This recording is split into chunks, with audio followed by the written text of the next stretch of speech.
Today I'll be showing you how to change the front brake pads on a BMW 640D Gran Coupe 2018, which is the 3 litre twin turbo. I won't be replacing the brake pads with the genuine BMW, which are Brembo anyway, but I won't be replacing them with the genuine BMW pads because of the excessive amount of brake dust that you get from them. As we all know that drive BMWs, the genuine brake pads create a heck of a lot of brake dust, which coats the wheel, increases corrosion. Once it's mixed with water it makes an acid, etc, etc. So I've done quite a bit of research and I found a recently newly introduced, it's a juried ceramic brake pad, and it's classed as a white pad, even though it's not technically white. It's classed as white because it doesn't leave any brake dust on your wheels, apparently. So this is the box, that's what it looks like.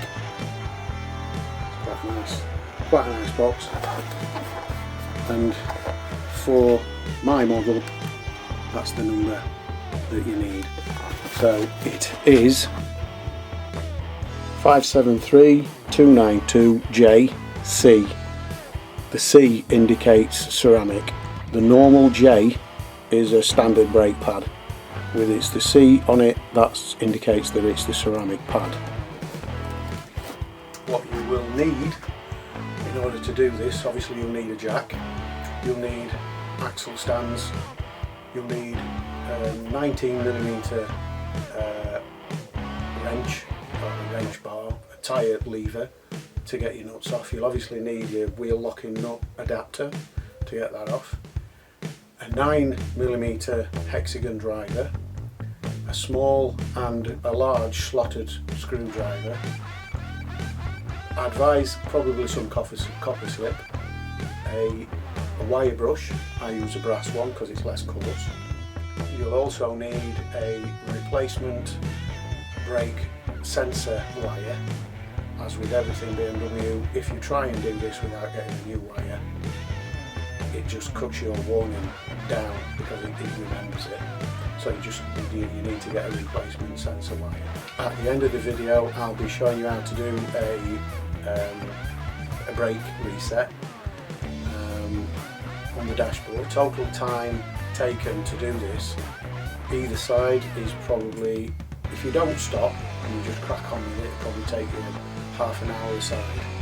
That's with all manual tools, nothing. So if you allow probably an hour and a half, get things right, it's just getting things done and doing it properly. You could probably do it in less time with cutting corners, but to be quite truthful, I don't like cutting corners. Pretty much the only corner I've cut with this is not using axle stands to secure the vehicle, which it is a big no-no. I have got some, but I didn't use them because I've got basically a 2-ton heavy duty jack, so that's why. So first thing I'm going to do is jack up the car.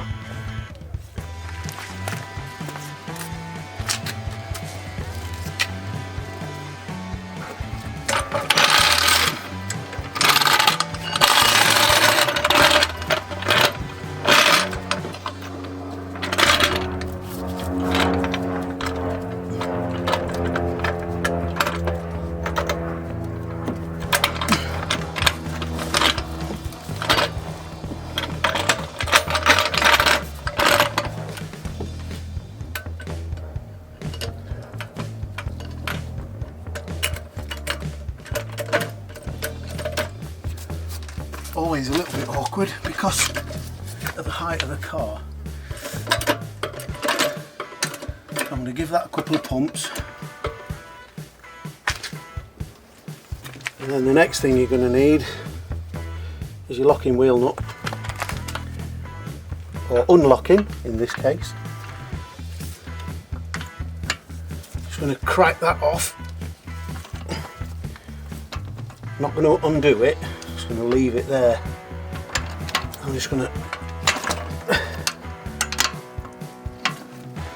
crack the rest of them off.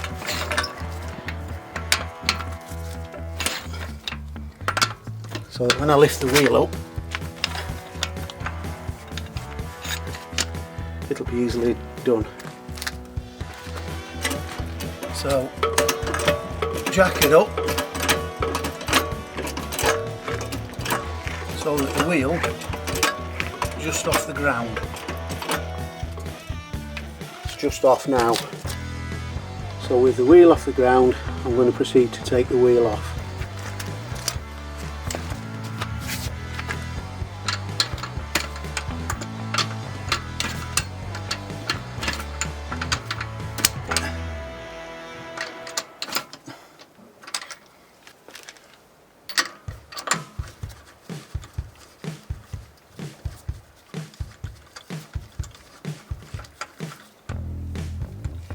The locking wheel nut off.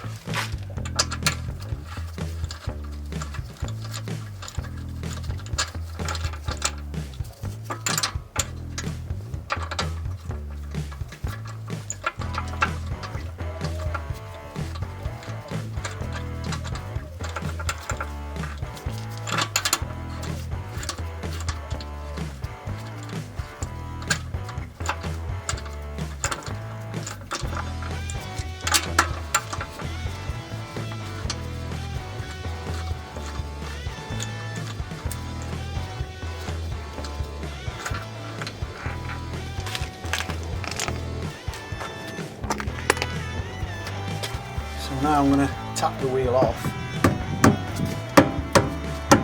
as is usual with alloy wheels. They never clean the spigot, so this gets all corroded because it's sitting on the alloy wheel.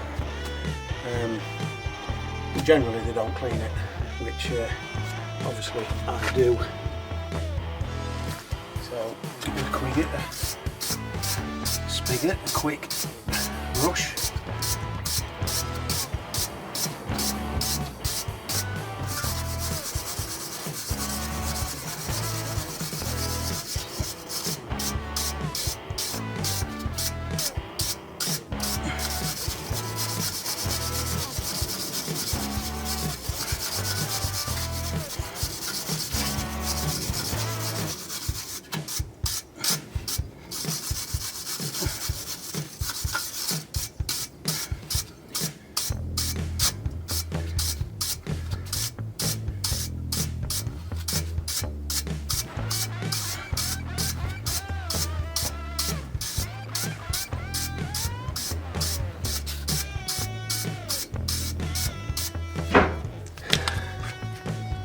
All nice and clean. So while I'm here, I'm just going to give that a quick coat of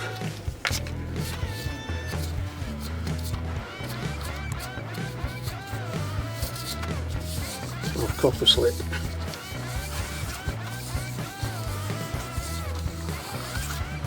It'll stop further corrosion and it'll help you get the wheel off a bit easier without having to risk smacking it and damaging your alloys.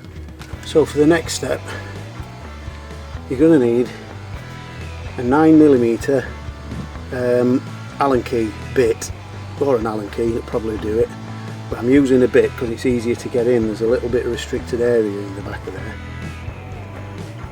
You'll also need a slot-headed screwdriver to get the plastic caps off the back, because that's what they cover them the bolts with, the hexagon head bolt. So I'm going to flick those off now. They're easy enough to find. You can do it blind, basically. You just feel your way if you know what you're feeling for. There's one. The other one's at the bottom.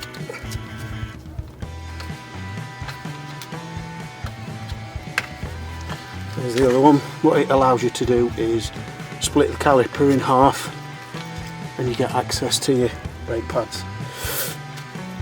While we're at it, I'm just going to flick this off as well.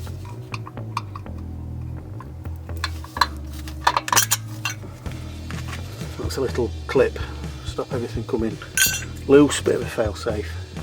So now we've got the 9mm hexagon driver and a ratchet set to undo.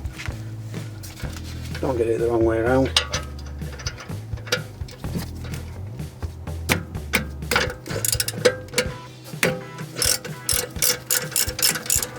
They're not massively tight, these.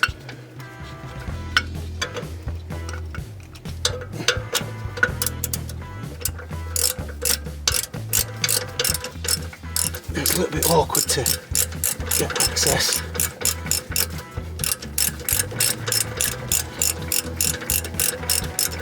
Not on the top one, at least.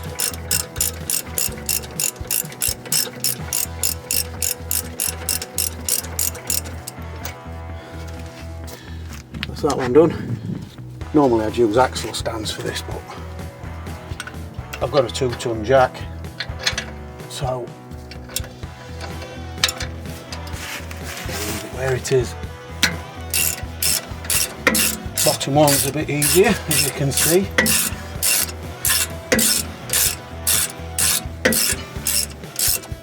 So I've been doing this now for about 15 minutes. Obviously using manual tools. BMW use all sorts of electric and battery driven drivers, make the job quicker.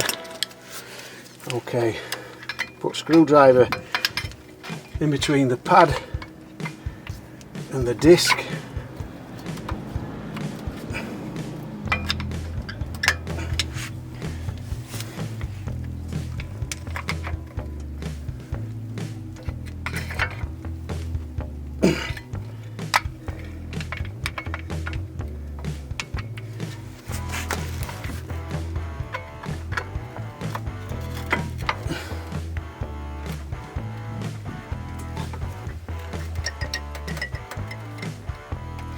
So that's the piston pushed back into its pocket. That should allow that caliper now to come off. Before I remove the caliper, I'm just going to disconnect the sensor.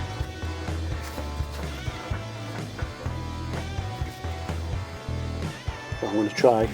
So before we go any further, I'm going to disconnect the sensor using a pair of pliers. There we go. That's that out.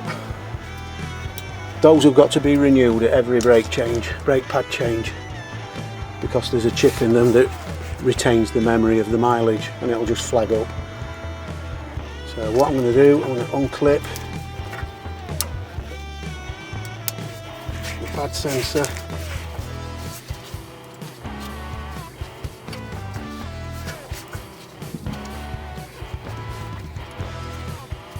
These look new, to be quite frank, which is a little bit annoying because on my dashboard it says 3,100 miles left, and for those of you that have looked at my videos before, you might notice that I'm a little bit peeved today, and I'll show you a reason for why in a minute. But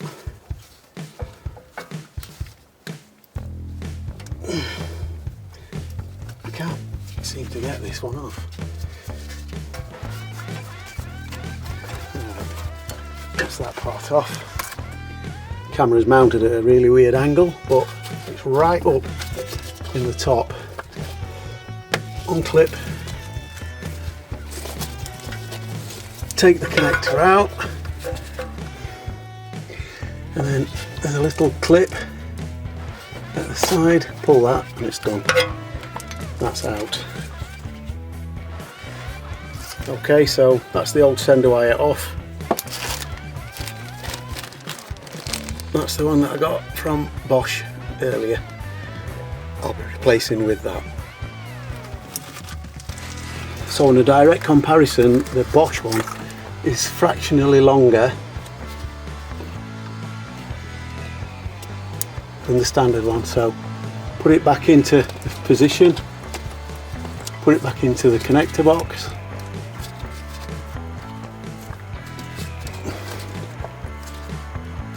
Fasten it up, and then you can begin routing again.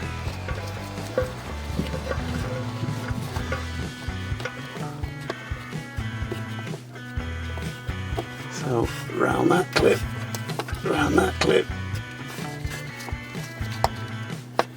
inside there, connect it into that,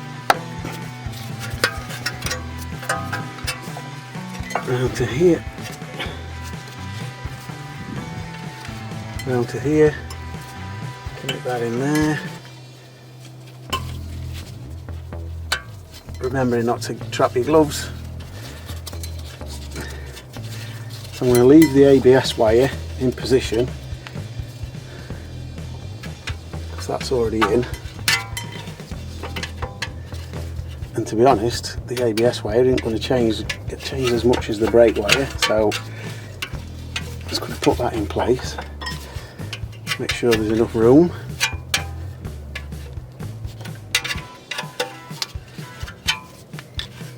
So route that round,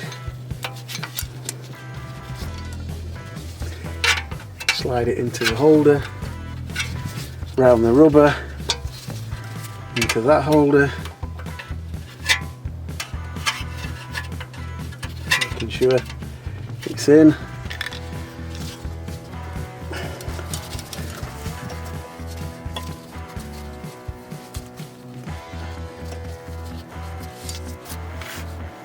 So route this wire now into the clip.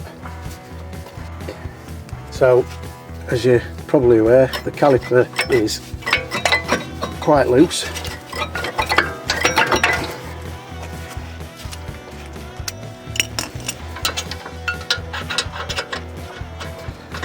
Just need to move that one away a bit.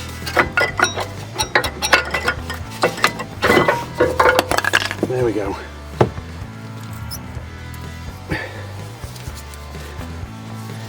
So that's off. I'm not sure if you can see that, but this face here, all this is absolutely dry. I've been getting massive brake squeal just lately, and from what they say, you're supposed to use copper slip on these faces, but obviously BMW in all the wisdom decided not to, which is another thing that annoys me. And obviously this pad, the other one fell out, but this one, it just prizes out from the piston there. But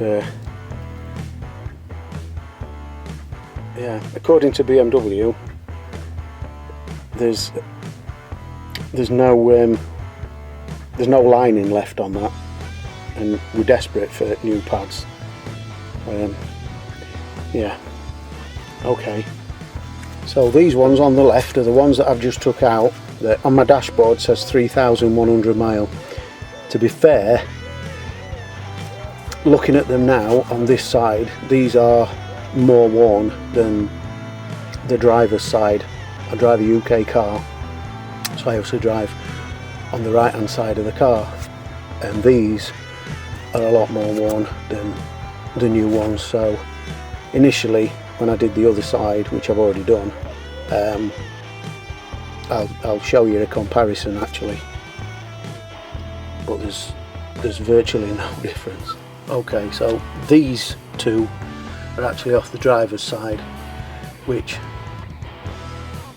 I mean, to be fair, there's probably another 5,000 mile on them before it gets to, I think it's used to say 3mm, but there's a good 8mm on them, easy. 8mm, and I would say the originals are 12, so 4mm of usage, and I've just done 30,000 mile. So yeah, I don't suppose it's bad on a set of pads, but yeah, there we go.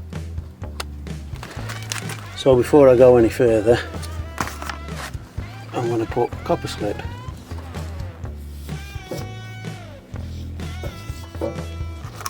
on here, which back in there on my Ford Capri, I used to put it on to stop brake squeal, and that's why I'm doing it now. So I'm actually going to put some on the piston too.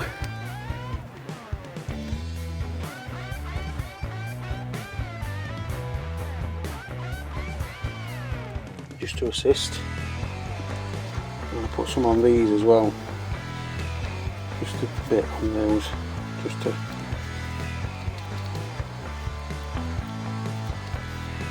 protect them a little bit, like that. Then line it up and push it in.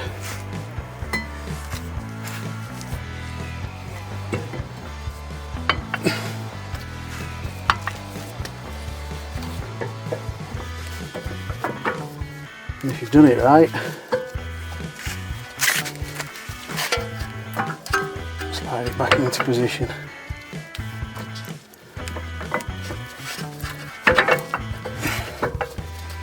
There we go.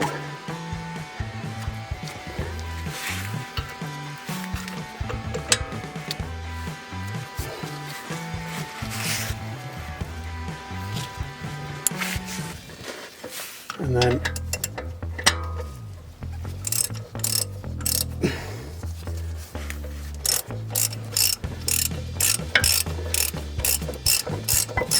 tighten up the caliper bolts. First one's always the worst one because it's a bit fiddly. Once it's in position,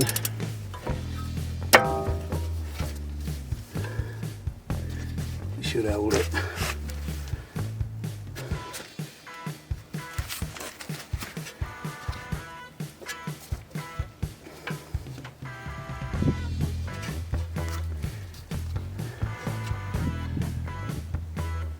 So finish routing the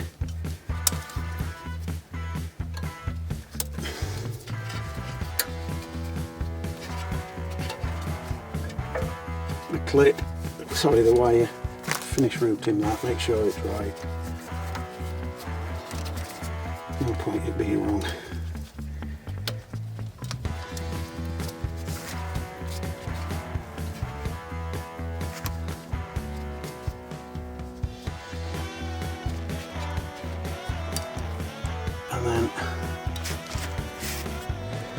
And then clip in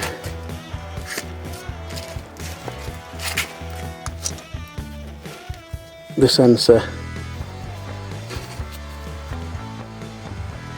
When you clip the sensor in, make sure, and I'm not sure if you can see that, there's a little dimple on there. There's two wires in there which are in here. When your pads are absolutely on rock bottom, it exposes those two wires to touch the disc and it gives you a contact. So make sure you get them in the right way around. If you put them in the wrong way around, it's difficult to get it out and to repair. So make sure you get it in the right way.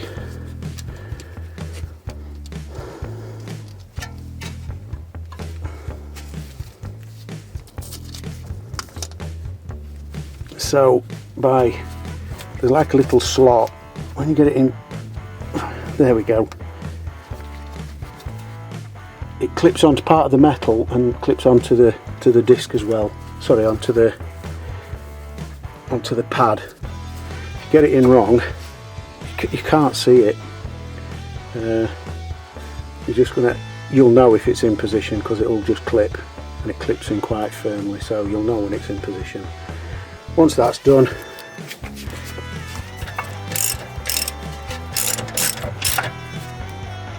continue to secure the the caliper.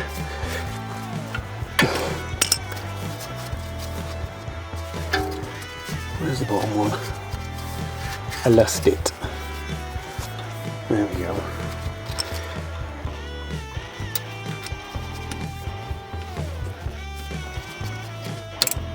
There we go. We're in.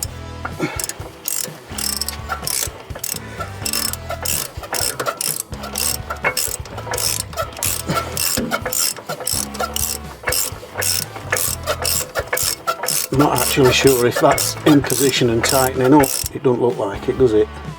It's definitely not, actually.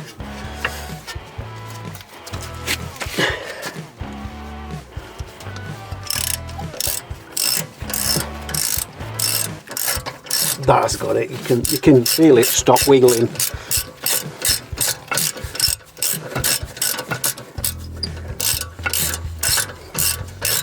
quite long bolts these, decent long thread on them, and it's a fine thread. I know it's a brake component, but these haven't got to be particularly tight. At a guess, 20 Newton meters. That's all it is, a guess. If you want to know, I'm sure there's somewhere that'll tell you. Put the little plastic caps back on to protect the bolts from water and dirt ingress, and that's it, you're away. So now just make sure that the work you've done is right. It's time to get the wheel back on. But before you put the wheel on, don't forget to put the locking mechanism back in. There's a little way how to do this. Put the top one in, get it in position, put the top one in, and put the bottom one in.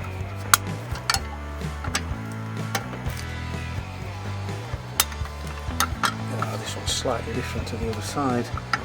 Oh no, that's right. By holding it, you can pull back on that, and it just clips in.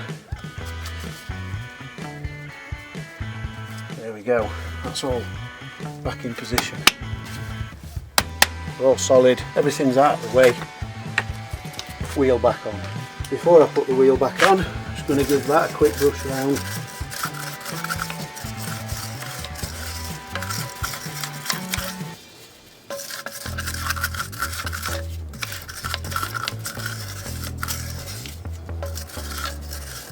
Get the corrosion off, put a bit of this on, amazing stuff.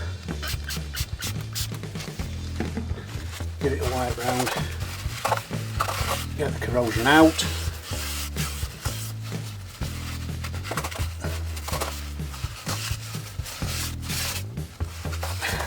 I'm just doing it like BMW do it.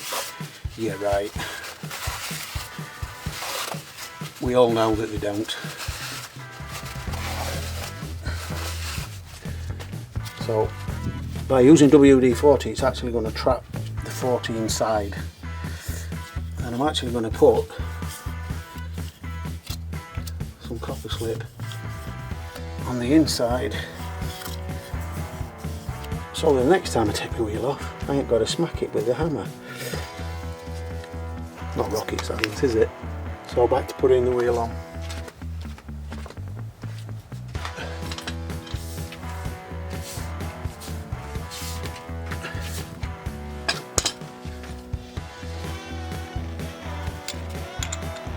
Ready to line it up.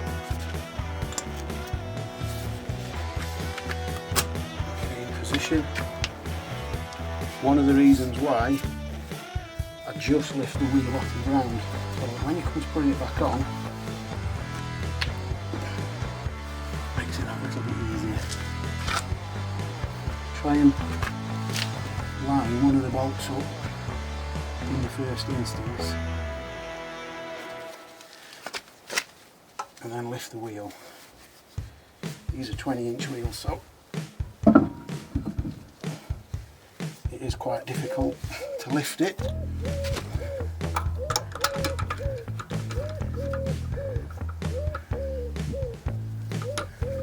That's not in position. So now what I've got to do is spin the wheel without spinning the disc.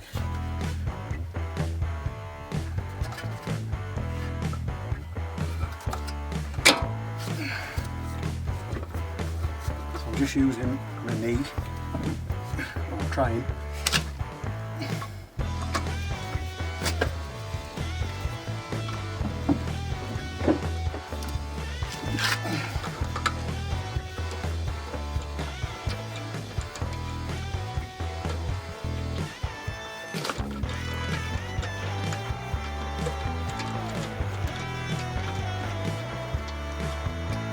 And you look at the state of this alloy.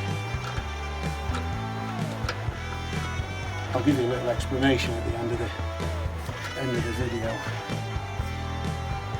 Basically,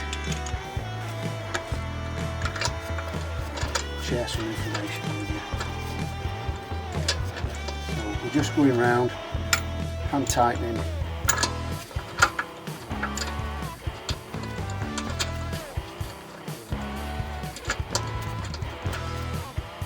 Sometimes they're a little bit tight, these, but they're designed to be tight so that they can't just undo freely. That's the reason for the fine thread. Lots of reasons. So once you've got them all in position and hand tight, slightly lower the car onto the tyre. I'm just going to drop it down, put some weight on the tyre and then tighten them up. So, using my brake bar,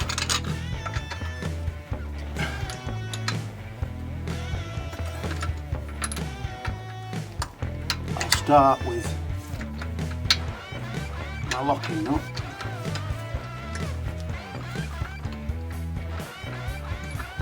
That doesn't have to be massively tight.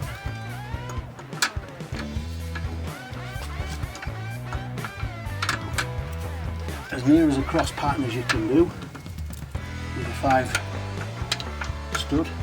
Let's not try and do that one.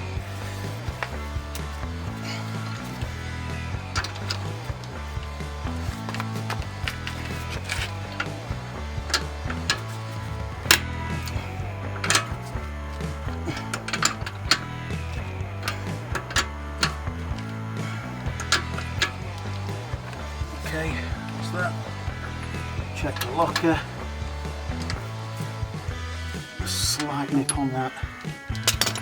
Drop the card off the jacks.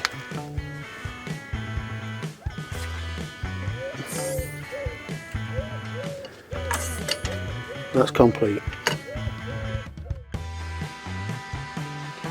So here we are in the car on a very hot day, I might add. So put the ignition on, and what I'm going to do, I'm just going to press and hold the trip button down in the left hand side. There, look. Front brake pads, reset possible. I've changed them at 3,100 mile because it's been saying that for the last 5,000 mile. I'm not a crazy driver, so that's probably why, but right, so I'll try again. Press and hold it until it comes up. Press and hold it again.